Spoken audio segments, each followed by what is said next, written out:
Hello, kamusta? Ngayon pa lang ako magluluto ng dinner. Magsi-7 na. Pero busog pa kasi ako eh. So I don't eat when I don't feel hungry. By the way, first time ko palang gagamitin tong slow cooker. Ay sobrang bagal pala talaga niya. Ito yung lulutuin ko, cabbage siya. Hanggat maaari kasi na kaya na umiwas sa rice. So I make iwas. Alam mo na, yung mga tito, ganun talaga. So, isa ko lang yan sa butter, tapos lalagyan ng mga spices. Tapos, siguro ibabalot ko siya sa tortilla wrap. Tapos, lalagyan ko na lang ng cheese. Tapusin ko lang yung niluluto ko, tapos story time uli. Nadadalas yata yung story time. Sige, later. See you. Tapos na ako magluto. Ito na yun, oh. Ito yung shredded na cabbage. Tapos, may nabili ako sa Dali eh. Itong tortilla wrap. So, ilalagay ko lang siya dito sa tortilla wrap. Meron din akong nilalagay minsan na chicken poppers. Kaya lang, tinatamad na ako magluto eh. So, okay na siguro to. Tapos, lalagyan ko na lang nitong cheese. Mozzarella cheese to. At saka cheddar cheese na pinaghalo. So, lalagyan ko na lang siya nito. Tapos, i-wrap ko na lang. Ayan yung cheese.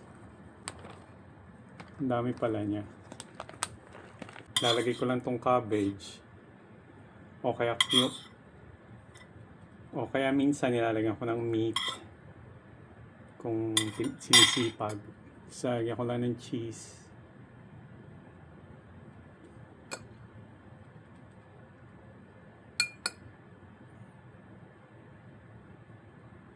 Tapos i-wrap lang natin.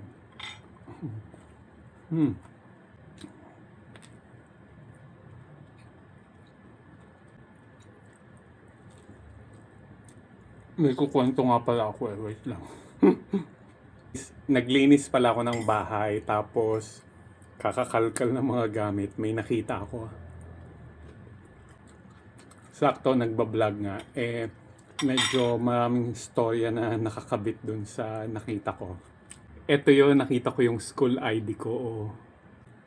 Buti nga, hindi pala nawala to. Kasi yung bahay namin, binaha during the Ondoy. So lahat halos ng mga gamit namin na wash out. So walang natira. Kaya wala akong mga old photos. Kasi nga, hindi pa naman ganun yung internet dati, 'di ba, na nasi-save yung mga soft copy ng picture. Lumubog nga yung bahay. So nawala lahat. And that's when I realized na pag kinuha sa'yo lahat, talagang kukuhanin na sagad-sagad. Walang matitira. So kaya dapat magpakatatag para when you need to start all over again, mabilis sa para sa'yo. O para sa akin, ganun. Kaya magsimula noon, hindi na ako masyadong nag-hold on dun sa mga material things. Kasi sabi ko, in a snap of a finger, pwede palang mawala lahat. Pwedeng bawiin.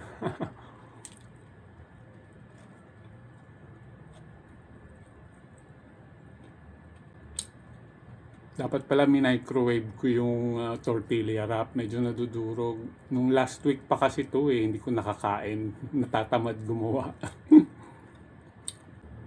Anyways, balik tayo dun sa kwento. Naalala ko kasi nung college days dahil nga dun sa mga IDs na nakita ko. Alam nyo ba, nung bago-bago ako sa college, parang mahirap sa akin na tanggapin. Halimbawa, ikaw, sinasabi mo sa akin, mahirap ka lang. Tapos sasabihin mo sa akin, kaya hindi nakakapag-aral dahil mahirap lang kayo. Ako, mahirap din lang naman. So, bakit ako nakakapag-schooling? Yung tatay ko nga namatay ng maaga. Bata pa kami. Tapos yung nanay ko naglalabada lang, di ba? Tapos, kaming tatlo magkakapatid, sabay-sabay na nag-aaral sa college kasi working student ba.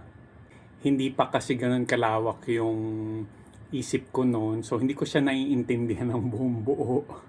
Kaya ganun-ganun na lang yung, 'di ba, yung parang sabi ko, ba't nga ako nakakapag-aral tapos mahirap lang naman kami. Di dapat kayo nakakapag-aral din kahit mahirap kayo.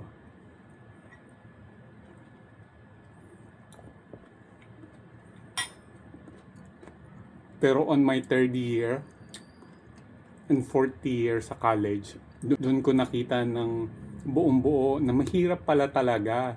So doon ko naiintindihan ba't yung iba sinasabi nila na hindi sila nakapagtapos ng pag-aaral kasi nga mahirap. Mahirap naman talaga. Mahirap magtrabaho at mahirap din mag-aral ng sabay. Lalo na kung hindi buo ang loob mo, mahirap talaga.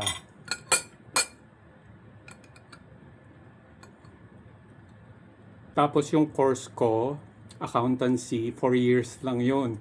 Pero inabot ako ng 5.5 years. Kasi nga, mahal yung tuition, so kinakailangan kong baliktad ang ginawa ko eh. Nag-work ako ng full-time, tapos nag-aaral ng part-time. Kaya humaba yung term.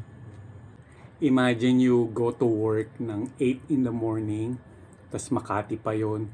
Tapos, mag-aaral ka, tapos papasok ka sa school after ng office ng 5. So 6 nagsisimula yung klase ko hanggang 9 ng gabi. So ako na yung nagsasarado ng school. Tapos mahirap kasi sa gabi antok ka na. So sobrang pagod. So doon ko naiintindihan na okay. Naiintindihan ko na bakit yung iba hindi nila napagpatuloy. Ako nga may series of stops eh. May mga time na parang exhausted ka, na feel mo na pagod ka na yun naman yung tama din. When you feel tired, edi take a rest.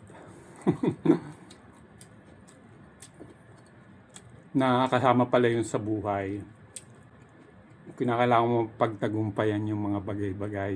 Yung lahat ng situation that goes along the way dun sa journey mo sa life.